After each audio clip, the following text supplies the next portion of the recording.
साक्षी महाराज जी कहाँ हैं? आप में से कौन कौन जानता है? ये एक बड़ा सवाल होना चाहिए आज। साक्षी महाराज जी के कोई अते पते नहीं है, उसी पर चर्चा करना बहुत ज़रूरी है। कफील खान के केस के साथ साथ उसको जानना बहुत ज़रूरी है। कुछ साथी हमारे आ जाएं, फिर अपन बात शुरू करेंगे। आपको भी जान के बड़ी हैरानी होगी साक्षी महाराज जी के बारे में। आज कफील खान छूटे हैं। अदालत ने बड़ा करारा एक प्रहार किया है, यूँ कह लें, जो जो लोग सत्ता का दुरुपयोग करते हैं उनके लिए।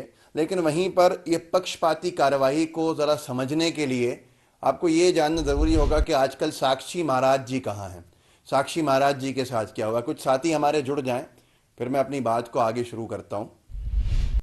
पक्षपाती कार्यवाही का दौर है।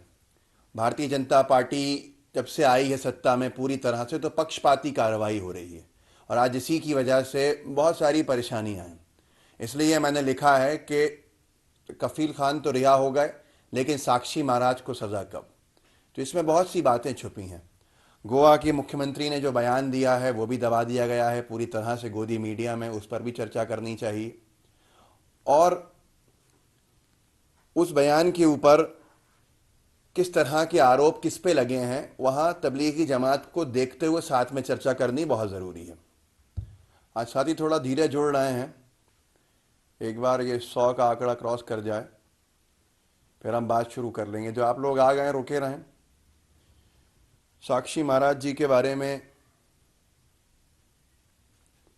जानना बेहद ज़रूरी है।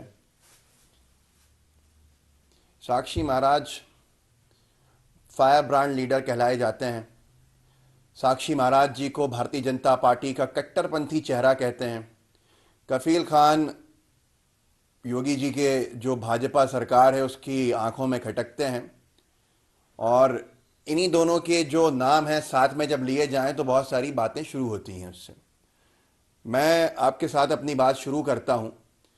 उत्तर प्रदेश के अंदर आज इलाहाबाद हाईकोर्ट ने सीधे सीधे बरी कर दिया डॉक्टर कफील खान को। हम सब ने देखा, और हाईकोर्ट ने एक तरह से करारा तमाचा भी मारा है उन सत्ताधारी लोगों को जो सत्ता के नशे में चूर होकर अंधाधुंध कोई सी भी कार्रवाई कर रहे हैं। हाईकोर्ट ने साफ कहा है कि भाई ये जो एनएसए लगाया है कफील खान के ऊपर, ये साबित नहीं होता है, ये स्पष्ट नहीं होता है, प्रमाणित नहीं होता है, तुरंत हटाया जाए। और डीएम अलीगढ़ की भी क्लास ली हाईकोर्ट ने कि आपने कैसे लगा दिया। लेकिन आज सबसे बड़ी बात यह है कि योगी सरकार हो, भाजपा सरकार हो, इन सरकारों के अंदर किस तरह से पक्षपाती कार्रवाई हो रही है, किस तरह से नाम देखकर लोगों को सजा दी जा रही है, यह भाजपा के आने के बाद सत्ता में सामने आया है। साक्षी महाराज कहां है, यह सबसे बड़ा सवाल होना चाहिए। साक्षी महाराज को होम क्वारंटीन किया गया है, क्वारंटीन किया गया, माफी चाहता हूं, क्वारंटीन किया गया है क्योंकि उन्होंने नियमों का उल्लंघन किया था कोविड के। ये खबर आप देख सकते हैं, आपके सामने है। सीधे सीधे गए थे एक धार्मिक कार्यक्रम में साक्षी महाराज, खबर हर अखबार ने छापी है। साक्षी महाराज को किया गया क्वारंटीन, और ये झारखंड में हुआ है तो बीजेपी ने वहां पर आरोप लगाया है कि टारगेट किया जा रहा है और साक्षी महाराज को फौरन छोड़ा जाए, नहीं तो प्रदेश स्तर के ऊपर भारतीय जनता पार्टी प्रदर्शन करेगी।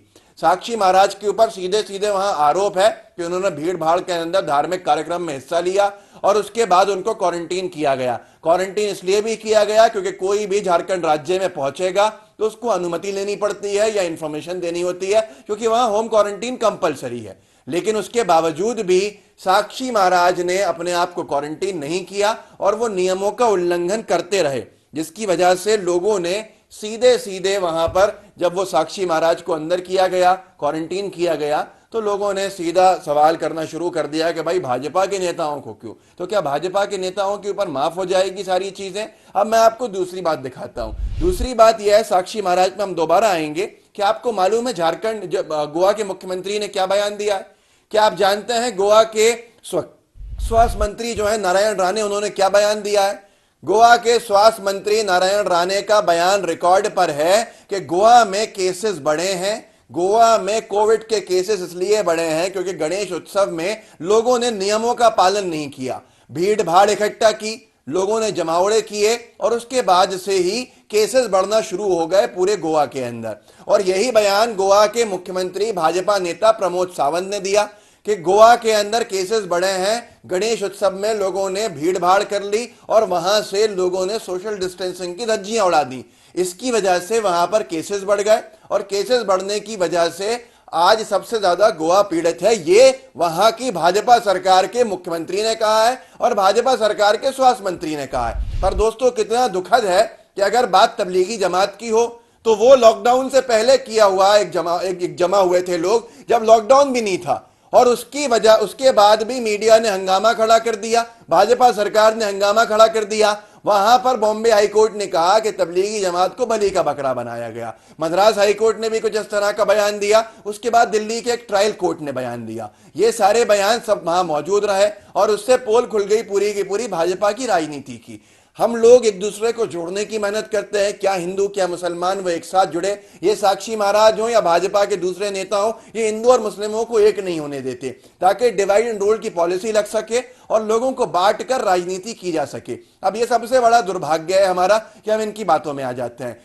अगर मौलाना साद के ऊपर रोजाना बयान दे रहे हैं दीपक चौरसिया जी, रोजाना मीडिया ट्रायल चला रहे थे, तो वही दीपक चौरसिया प्रमोद सावंत का बयान दिखा भी नहीं रहे। प्रमोद सावंत भाजपा का मुख्यमंत्री आरोप लगा रहा है कि गणेश उत्सव में पूरी भीड़भाड़ हो गई और वहां पर कोरोना फैल गया, लेकिन दीपक चौरसिया जैसे लोगों को कोई इससे आपत्ति नहीं है। यह पक्षपाती कार्रवाई है। साक्षी महाराज धर्म के नाम पे वहां पर नियमों के उल्लंघन कर दिया, उन्हें जबरदस्ती क्वारंटीन किया गया, भाजपा ने प्रदेश स्तर पर हंगामा करने की धमकी दी और अब मुख्य सचिव ने झारखंड की उनको अनुमति दे दी है कि सीधे वापस चले जाएं अपने इलाके उन्नाव और अब यहां पर दोबारा अभी नहीं लौटें इस तरह से। लेकिन यह पक्षपाती कार्रवाई नहीं है तो क्या है? कफील खान को जेल में डाला जाता है, मौलाना साद के ऊपर केसेस बुक होते हैं क्योंकि भाजपा चाहती है कि लोग बटें, भाजपा चाहती है कि हिंदू मुसलमान हो। वहीं जो भाजपा से जुड़े लोग हैं उनके ऊपर कोई कार्रवाई नहीं है। यह है भाजपा की असलियत और यह है भाजपा की सच्चाई। दोस्तों, मैं आपको यह बताना चाहता था कि सवाल पूछिएगा अनभक्तों से कि भैया अनभक्तों इतना बता दो, साक्षी महाराज को क्यों क्वारंटीन किया गया? अब मौलाना साद की तरह साक्षी महाराज की गिरफ्तारी की बात क्यों नहीं हो रही?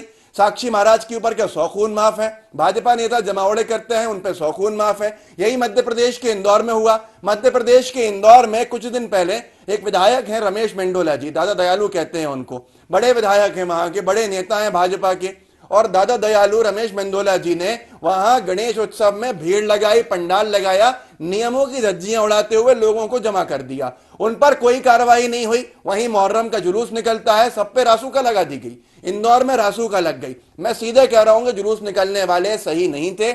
अगर मुहर्रम का जुलूस निकला, नियमों का उल्लंघन हुआ तो वो गलत था। इंदौर में गलती की उन लोगों के ऊपर कार्रवाई होनी चाहिए। लेकिन फिर भाजपा नेता रमेश मेंदोला जी जो विधायक है, वहां के अच्छे व्यक्ति हैं, उनके ऊपर क्यों कोई कार्रवाई नहीं हुई? उनके ऊपर कोई सजा क्यों नहीं है? वो आराम से आजाद घूम रहे हैं और भाजपा के नेता दूसरों पे आरोप लगा रहे हैं। यह पक्षपाती कार्रवाई है और यह पक्षपाती कार्रवाई इस देश के आइडिया को धज्जियां उड़ा रही है, तोड़ रही है, हमें बांट रही है। हिंदू मुसलमान होगा तो भाजपा की राजनीति चलेगी, नहीं तो नहीं चलेगी। क्या किसी चैनल पे यह चर्चा हो रही है आज कि भाई इकोनॉमी जो है वो बर्बाद हो रही है, जीडीपी -33% चला गया है? इतना ड्रॉप कभी नहीं देखा और इसके बावजूद भी मीडिया वाले हमसे कह रहे हैं कि सब कुछ अच्छा चल रहा है। पर ये जो नाम देख के, उर्दू नाम और हिंदी नाम देख के कार्रवाइयां हो रही हैं, ये खतरनाक है। मैं आपको बस इतना बताना चाहता था, दो चीजें जो मीडिया ने पूरी तरह गायब कर दी और भाजपा सरकार उनको पी गई। साक्षी महाराज का नियमों को तोड़ना और उस पर उनको सजा के तौर पर क्वारंटीन करना। वहीं तबलीगी अगर नियम तोड़ते हैं कोई बिना सोचे बिना समझे, क्योंकि लॉकडाउन भी नहीं हुआ, तो उनको जेल में डाल दिया जाए, भले विदेश के हो या नहीं हो। साक्षी महाराज पे 100 खून माफ है। गोवा के मुख्यमंत्री और गोवा के स्वास्थ्य मंत्री दोनों भाजपा नेता हैं, प्रमोद सावंत जी और नारायण राणे। दोनों ने कह दिया गणेश उत्सव में भीड़भाड़ हो गई, इसलिए वहां केसेस बढ़ गए। पहली बात तो भाजपा अपना रुख सेटल कर ले कि वो ये धर्म के नाम पे किसी के भी इस तरह की टिप्पणी क्यों करती है, चाहे वो मुसलमान के हो चाहे हिंदू के हो, और उसके बाद फिर कार्रवाई क्यों नहीं होती, ये बड़ा सवाल है। तो आप सबके सामने है कि ये बदला बदला जो मोदी सरकार के अंदर देश है, ये कितना हमको अलग कर रहा है, कितना तोड़ रहा है। बस यही बताना था आपको, इसको आगे बढ़ाइएगा, जुड़े रहिए। जय हिंद, जय भारत।